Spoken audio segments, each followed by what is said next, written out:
और आज की जो प्रेस है हमारी विशेष रूप से, अच्छा हाँ ठीक ठीक ठीक ठीक, 15 तारीख को आदरणीय मुख्यमंत्री जी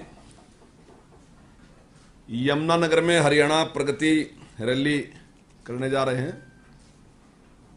और ये रैली जो है बहुत ही महत्वपूर्ण होती है और जो विकास की घोषणाएं हैं वो मुख्य रूप से इसी रैली में की जाती हैं।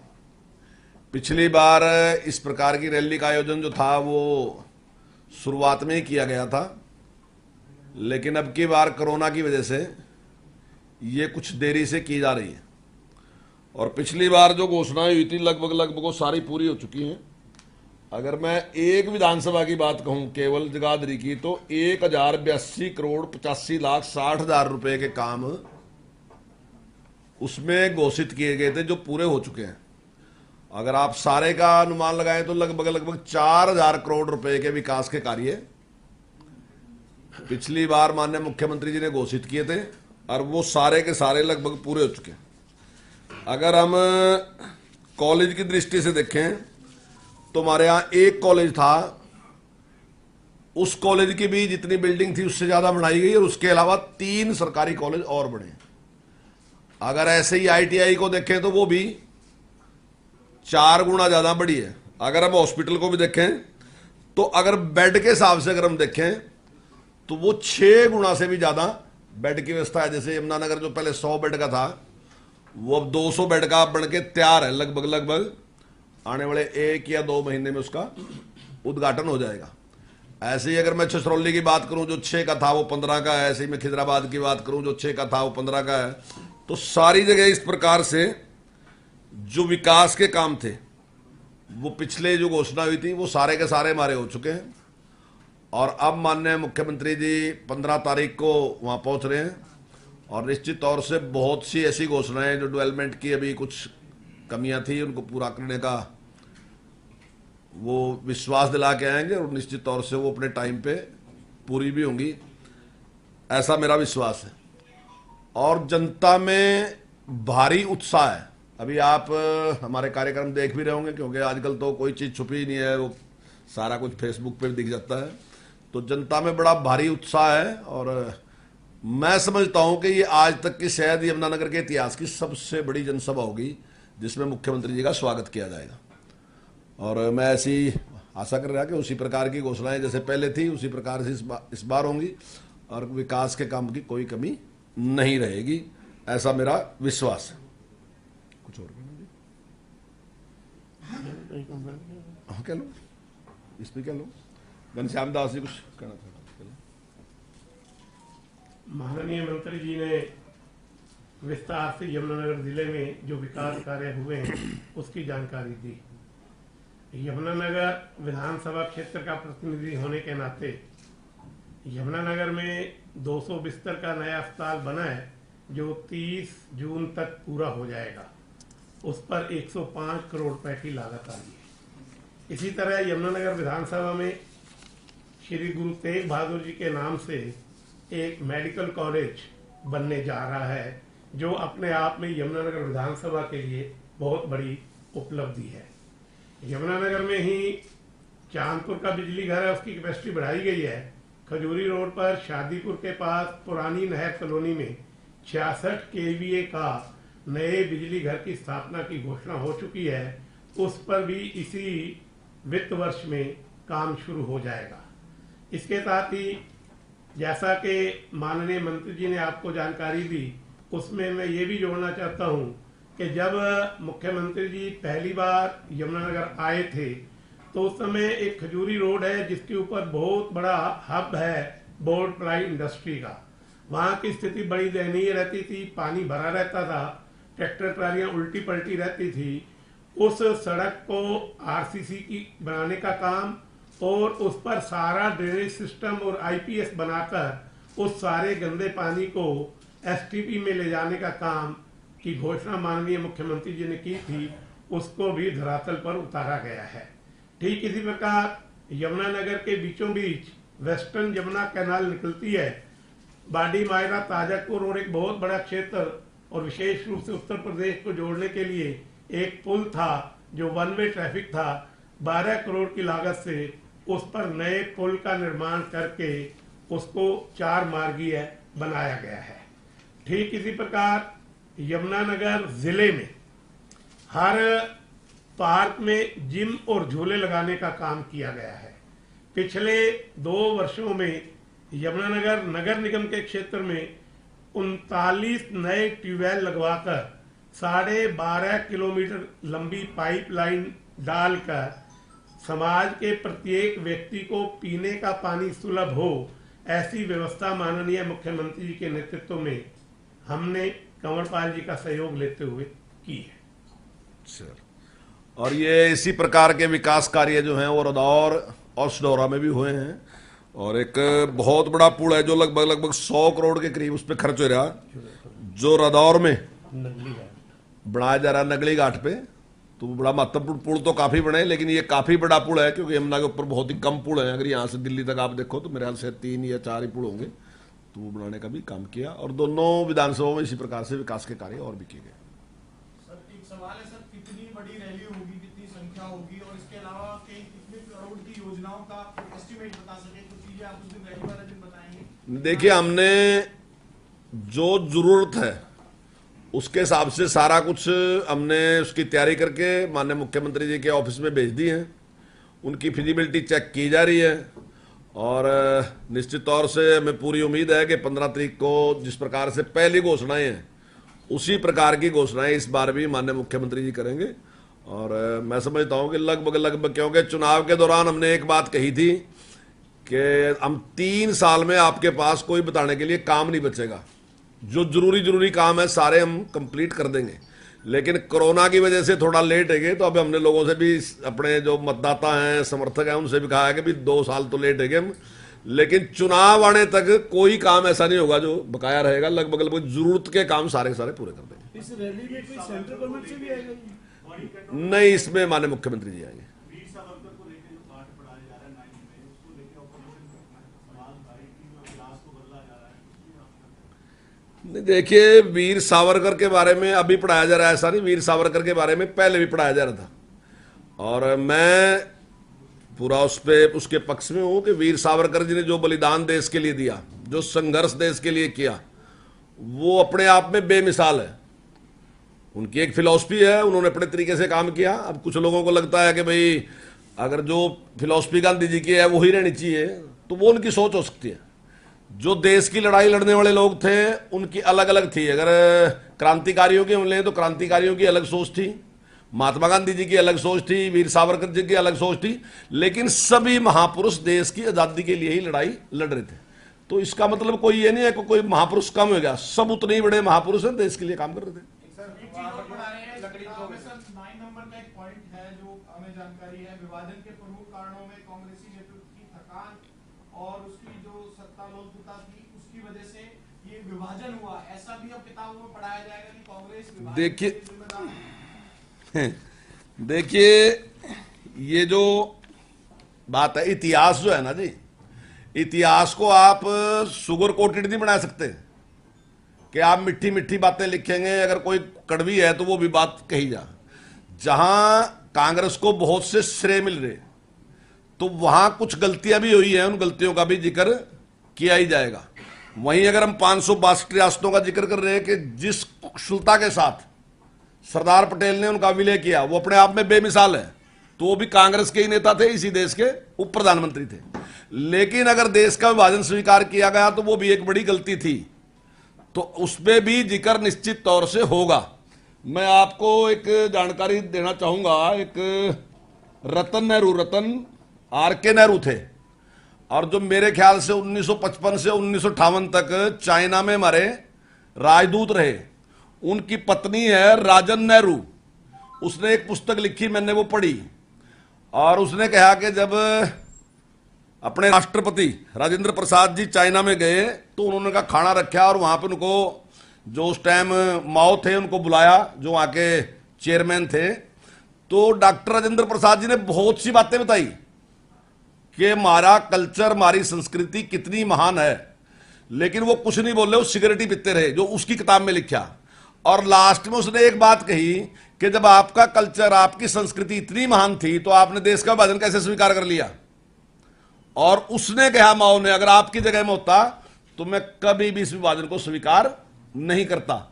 ये राजन नेहरू लिख रही, रतन नेहरू की पत्नी है, नेहरू जी के खानदान से ही है, तो वो लिख रही है। अगर आपने महाभारत देखा होगा तो महाभारत में जब युद्ध समाप्त हो जा, युद्ध समाप्त होने के बाद युधिष्ठिर भीष्म पितामह जी के पास जा और उससे कहें कि हमें कोई ज्ञान दो क्योंकि अब राज हमने चलाना, तो भीष्म पितामह भी एक ही बात कहें, बात तो और भी कहें, तो ये बात उसको कहें कि कभी भी देश के विभाजन को स्वीकार ना करना, परिस्थितियां कुछ भी हों। अगर परिस्थितियां ऐसी लगती है कि हाथ से निकलने लग रही तो फिर कुरुक्षेत्र में आ जियो। कुरुक्षेत्र का मतलब है चाहे भले ही युद्ध ही करना पड़ जा, लेकिन विभाजन स्वीकार किसी भी कीमत पे नहीं होना चाहिए। तो अगर विभाजन स्वीकार किया तो उसकी जिम्मेदारी उस टाइम के जो शासक है उनकी है, तो वो जिम्मेदारी से वो भाग नहीं सकते। वही बात इतिहास में लिखी गई, वो सच्चाई है। इतिहास जो है वो घटी घटनाएं हैं, ना कि हमारी मर्जी से कोई लिखा जाएगा। क्या जी? लकड़ी उद्योग से जो प्लाईवुड इंडस्ट्री है, प्लाईवुड उद्योग, प्लाईवुड का हाँ जी, वहाँ दिक्कतें थी सर। तो उसमें जो भी घोषणाएं करेंगे किस तरह का काम हुआ सर? उसके बाद जो आपने मुद्दा उठाया था विधानसभा में कि कुछ पैसा लगाया जाए, कुछ इंस्टीट्यूट खड़ा किया जाए यहाँ। नहीं, हमने इस बार माननीय मुख्यमंत्री जी से जो उन्होंने हमसे कामों की सूची मांगी है, हमने उनसे निवेदन किया है कि यमुनानगर जिले में एक FRI, फॉरेस्ट रिसर्च इंस्टीट्यूट या कृषि वानिकी विश्वविद्यालय, एग्रो फॉरेस्ट्री यूनिवर्सिटी दी जाए, क्योंकि बोर्ड प्लाई उद्योग का हब होने के कारण यदि वहाँ लकड़ी की नई नई प्रजातियों की खोज की जाएगी तो वो उद्योग के लिए बहुत सहायक होगी। और इस विषय में माननीय मुख्यमंत्री जी ने वन विभाग से और हरियाणा एग्रीकल्चर यूनिवर्सिटी हिसार से जानकारियां मांगी हैं और उन जानकारियों के आधार पर इस पर वो कोई निर्णय लेंगे। सर, अभी करनाल में कुछ बच्चे प्रदर्शन कर रहे थे और नारेबाजी कर रहे थे और कह रहे थे टीचर्स नहीं है। स्थिति क्या आपके सामने आई? क्या पता किया बच्चों को टीचर मिल पाए, नहीं मिल पाए, या प्रदर्शन के पीछे किसी और का हाथ लगता है? उस स्कूल में तो टीचर मिला है, और अभी हमने जो निर्णय लिया कि हम रेजिस्ट्रेशन की जो पावर है वो हम DWO और DO दोनों को देने जा रहे हैं। तो मैं समझता हूँ जहाँ टीचर ज़्यादा हैं और दूसरी जगह अगर कहीं कम है तो निश्चित तौर से वो उसकी पूर्ति कर देंगे। ये मैं मानता हूँ कि टीचरों की हमारे पास कमी है, लेकिन उससे काफ़ी लाभ मिलेगा। मंत्री जी, ये जो बुक्स जो आप लोग देते हैं, शिक्षा विभाग देता है, वो ज्यादातर स्कूलों में क्या पहुंच गई है? टैबलेट कितने बांट दिए गए? और तीसरा सवाल मेरा ये है कि गर्मियों की छुट्टियों के लिए जो ऑनलाइन क्लासेस आपने करी है वो किस तरह से रही, क्या उसका खाता है? देखिए, पुस्तकें जो पहली से तीसरी क्लास की हैं वो हमारी सारी पुस्तकें पहुंच गई हैं, और चौथी से 8वीं तक की जो पुस्तकें हैं उसके लिए हमने मीटिंग बुला ली। जो भी पुस्तक छापने वाले लोग हैं उनके साथ मीटिंग कर ली, और जुलाई तक हमें पूरी उम्मीद है कि ये सारा का सारा हम कार्य पूरा कर लेंगे। और जैसे ही पुस्तकें छपती रहेंगी उसी प्रकार से वो उनकी डिलीवरी शुरू हो जाएगी। टैबलेट सर, टैबलेट कितने टैबलेट बांट दिए? टैबलेट एग्जैक्ट जो हैं वो 3 लाख से ज्यादा हैं, कुछ एग्जैक्ट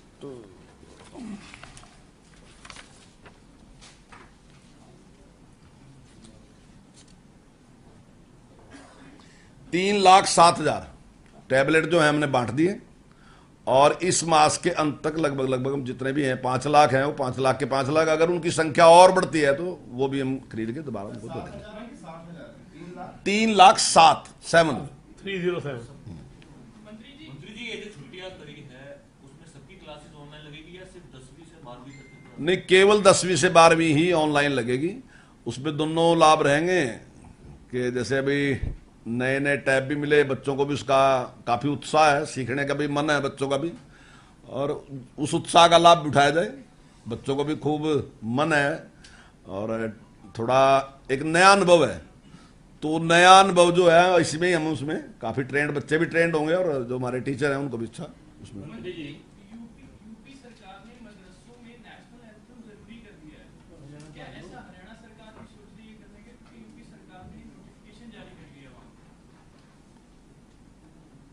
विचार कर लेंगे? नहीं, इस पे कोई नेशनल एंथम पे मेरा ख्याल का कुछ ऐसा है नहीं। अगर वहां कुछ प्रकार की समस्या रही होगी तो मेरा ख्याल का यहाँ कोई इतनी समस्या है नहीं। अगर ऐसी बात होगी तो करने में कोई दिक्कत नहीं। नेशनल एंथम तो हर जगह गाया ही जाना चाहिए, उसमें क्या था, चाहे मदरसा है चाहे स्कूल है, सब जगह गाने में क्या दिक्कत। मंत्री जी, आप इसका रिव्यू करेंगे, आप देंगे मदरसों से जानकारी? मैं अभी इसके बारे में पता कर लूंगा, अगर कोई ऐसी बात है तो कर देंगे इसको। कोई मैं नहीं समझता इसमें कोई, किसी को भी कोई एतराज नहीं हो सकता, सब लोग इसके पक्ष में ही है। मैं तो जहां तक मेरी जानकारी है तो हमारे यहाँ तो मदरसों में 15 अगस्त मनाया जाता है और सारी जगह कार्यक्रम होते हैं, ऐसी कोई समस्या यहाँ है नहीं। 5 साल प्रोफेसर रामविलास शर्मा और 3 लगभग 2.5 साल आप हो गए, 7 साल हो गए। इस 7 साल में स्कूलों में कितने टीचर भर्ती हो पाए? देखिए, अब इसके बारे में मैं पूरी जानकारी तो नहीं आपको दे सकता, मुझे आइडिया नहीं था ये प्रश्न आप पूछेंगे, लेकिन क्योंकि ज्वलंत प्रश्न आज की डेट में बिना टीचर्स के स्कूलों में सबसे बड़ा प्रश्न यही है, जब टीचर ही नहीं, अभी हमारे कुछ टीजीटी टीचर हैं, उन पे एक रोक लगी थी, वो जो इंग्लिश इलेक्टिव वगैरह का एक उसमें थी, तो कोर्ट ने उसकी परमिशन दे दी और वो काफी अच्छी संख्या 3000 से ज्यादा टीचर हैं, जो कि अभी मुझे लगता है कि जल्दी हम उनको प्रोसेस पूरा कर लेंगे और ज्वाइन करा लेंगे। विधानसभा में जवाब दे रखा है अभी बजट सेशन में कि 40,000 के आसपास टीचर्स की कमी है। जब हमारे पास जो स्कूल हैं 40,000 टीचर्स की कमी का आप महत्व समझते हैं बहुत, क्योंकि आप बहुत और अलग टाइप के मंत्री हैं, बहुत प्रेजेंस ऑफ माइंड आपका ठीक रहता है। बिना टीचर्स के हम शिक्षा क्या दे पाएंगे? हम शिक्षा नीति की बात करें 2025 में लागू कर देंगे बिना टीचर्स की। देखिए, जो सैंक्शन पोस्ट है, ये जो कमी उस प्रकार से बताई जाती है, जो सैंक्शन पोस्ट है उसके हिसाब से बताई जाती है, लेकिन जैसे अभी रेशनलाइजेशन की हमने बात की तो काफी समस्या का समाधान उसमें होगा, लेकिन हम प्रयासरत हैं। जैसे अभी मैंने आपसे टीजीटी की बात कही तो काफी टीचर 3000 से ज्यादा टीचर है उसमें भर्ती हो जाएंगे, ये हो जाएगा, उनको ज्वाइन करा लेंगे। और भी कुछ ऐसे टीचर हैं जिनको ज्वाइन कराने लग रहे हैं, लेकिन फिर भी मैं आपकी बात से सहमत हूं कि टीचर फिर भी हमारे पास कम है। हम प्रयासरत हैं, जल्दी हमें जैसे ही मंजूरी मिलेगी तो हम जल्दी टीचरों की भर्ती कर लेंगे। नहीं, देखिए, वो तो एफडी से भी मंजूरी मिलती है, वहां से भी एक बात होती है। क्योंकि मैं भी इसमें विषय में बहुत सालों से कवर कर रहा हूँ, आपको किसी से परमिशन, आपकी सैंक्शन पोस्ट में कोई परमिशन की जरूरत नहीं है। क्या आपकी पोस्टें रद्द हो गई? एफडी से जरूरत है? एफडी से जरूरत नहीं है। आपका भर्ती का प्रक्रिया जो स्टाफ सिलेक्शन कमीशन से होनी है वो हो ही नहीं रही। नहीं, स्टाफ सिलेक्शन कमीशन अपने टाइमिंग बता दीजिए, प्रोफेसर रामविलास शर्मा का छोड़ दें, जिस समय से आप शिक्षा मंत्री बने कितने टीचर्स भर्ती हुए? नहीं, एग्जैक्ट मैं आपको नहीं भी बता सकता कि कितने भर्ती है। अगर मुझे पहले पता होता तो मैं फिर वो डाटा लेके आपको कितने टीचर्स की कमी है? चलो ये बता। नहीं, कमी है। मैंने इस बात को विधानसभा में भी स्वीकार किया था कि लगभग 34,000 के करीब जो थे टीचरों की कमी हमारे पास थी, लेकिन उसमें हम कुछ भर्ती जो है, ये जो कोर्ट ने रोक रखी थी, जैसे ही वो होगी कुछ की पूर्ति कर लेंगे, लेकिन जल्दी हम टीचरों की कमी को पूरा कर लेंगे। इसमें आप हमें कोई समयबद्ध कर सकते हैं कि 1 साल में इतने टीचर्स भर्ती हो जाएंगे, 2 साल में हो जाएंगे, 3 साल में हो जाएंगे? जैसे भर्ती शिक्षक बोर्ड एक अलग से बनाया गया था, वो केवल इसलिए बनाया था स्टाफ सिलेक्शन कमीशन भर्ती नहीं कर सकता। ये बिल्कुल सही बात है। मैंने वहां भी विश्वास दिलाया था दोबारा बनाया जाएगा कि इस 1 साल के अंदर अंदर हम लगभग टीचरों की जो कमी है वो पूरी कर लेंगे। 1 साल के अंदर अंदर हम टीचरों की जो कमी है वो पूरी कर देंगे। कमी का मतलब हम भर्ती कर लेंगे? हाँ, भर्ती करेंगे। 1 साल में टीचर्स भर्ती? हाँ, बिल्कुल बिल्कुल। 34,000 लिखे हैं या 30,000? 34। अब देखिए, जो आंकड़ा है वो 34 का है, 34,000 जो कमी है वो 34 की है। तो आज हम ये खबर लीजिए 34,000 टीचर 1 साल में भर्ती कर लेंगे? हाँ, नहीं, वो टीचरों की कमी पूरी कर लेंगे। होगी ना इन्हें पकड़ के थोड़ी। देखिए, रेशनलाइजेशन करने से शायद कुछ उसमें अंतर आ जाए आंकड़े में। जो अभी आंकड़ा है वो 34,000 का है। रैशनलाइजेशन में कुछ रैशनलाइजेशन में कुछ थोड़ा फर्क पड़ सकता है। 5,000 का पड़ जाएगा। हाँ, बस ठीक है। 5 काट देते हैं, 29,000 लिख देते हैं। टीचर भर्ती नहीं होगी। ठीक है, आपकी बात कर देंगे। सर, एक विधायक हैं बलराज कुंडू, वो कह रहे हैं कि विश्वविद्यालयों को सरकार कर्ज देकर के नीलामी के कगार पर लेके जा रही है और सरकार का मकसद है कि विश्वविद्यालय कर्जे में आ जाए और एक दिन को नीलाम करना। स्थिति क्या है? नहीं, देखिए, सरकार की सोच है कि जो विश्वविद्यालय है वो स्वायत्त संस्था है और वो आर्थिक रूप से भी स्वायत्त बननी चाहिए। दुनिया में जो विश्वविद्यालय हैं वो जो उनमें पढ़ने वाले स्टूडेंट हैं कहीं अच्छे स्थान पर पहुंच गए, कुछ वो लोग मदद करते हैं, कुछ समाज मदद करता है, कुछ वहाँ से वो सोर्स अपने एकत्रित करते हैं, उससे ही विश्वविद्यालय चलते हैं। और मैं समझता हूँ कि विश्वविद्यालय के लिए अच्छा है। अगर आप उसको पंगु बनाओगे, आप ही की उसकी अगर वो निर्भर रहेगा तो निश्चित तौर से उसमें हस्तक्षेप भी रहेगा। अगर वो धीरे धीरे उसकी तरफ बढ़ता है, स्वायत्तता की तरफ बढ़ता है और वो अपने साधन उसमें ही पैदा करता है, तो मैं समझता हूँ उसको भी काफी स्वतंत्रता उसमें मिलेगी। इसमें कोई बंद करना नहीं है, बल्कि मजबूत करना है कि धीरे धीरे मजबूत होगा। नहीं, अभी ग्रांट दे रहे हैं, लेकिन नहीं, ग्रांट हमने कोई बंद नहीं करी, हम दे रहे हैं अब भी ग्रांट, लेकिन हम साथ साथ इसका जिक्र भी कर रहे हैं कि आने वाले टाइम में हम चाहते हैं कि वो, ताकि वो उस प्रकार का प्रयास करना शुरू करें। ये भर्तियों में भी देंगे ना? बिल्कुल बिल्कुल, क्योंकि पहले तो आपने चिट्ठी जारी कर दी थी कि पब्लिक सर्विस कमीशन के थ्रू करेंगे भर्ती। नहीं, एचपीएससी की भर्ती होने में मुझे नहीं लगता कोई दिक्कत है इसमें। तो स्वायत्तता आप जब दे रहे हैं यूनिवर्सिटी को, नहीं, इससे स्वायत्तता पर क्या फर्क पड़ता है? जो उनका एडमिनिस्ट्रेशन है उसमें उनकी छूट है कि वो उसको करें। मैं नहीं समझता कि अगर एचपीएससी में अगर प्रोफेसर की भर्ती होती है तो उससे कोई स्वायत्तता में कोई फर्क नहीं पड़ता उनकी। जो उनके आंतरिक निर्णय है वो स्वयं लेते हैं, उसमें हमारा कोई हस्तक्षेप नहीं रखती। गर्मियों की छुट्टियां क्या प्रीपोन की जा सकती है, क्योंकि तापमान 47 से 48 डिग्री चला गया, इसी महीने से छुट्टियां देने की तैयारी? देखिए, ये हर बार इस प्रकार का होता है कि भाई 47 से 48, लेकिन ये 47 से 48 काफी लंबे टाइम तक रहता है। 15 दिन में इसमें कोई फर्क खास पड़ता नहीं है कि 15 दिन में सारा तापमान ठीक हो जाए। तो लेकिन हाँ, उसके हिसाब से जैसे छुट्टियां होती हैं उसके, अब इसका नाम गर्मियों की छुट्टियां हैं, पर गर्मियों की छुट्टियां करोगे फिर तो 3 महीने करनी पड़ेंगी। 3 महीने तो गर्मी रही रहेगी। अब इतना 3 महीने आप कर नहीं सकते। अब ये 47 टेम्परेचर जो है, मैं कहता हूँ 2.5 महीने तो अपना पक्का ही रहेगा। तो वो तो एक छुट्टियां हैं बीच में करते हैं, ठीक है, जैसे ही वो आएगा। 34 से बंद कर दिया था, अब उसकी जगह पर जो नया विकल्प लेके आए थे वो उसकी क्या स्थिति है? देखिए, उसमें हमने एक बात कही थी कि हम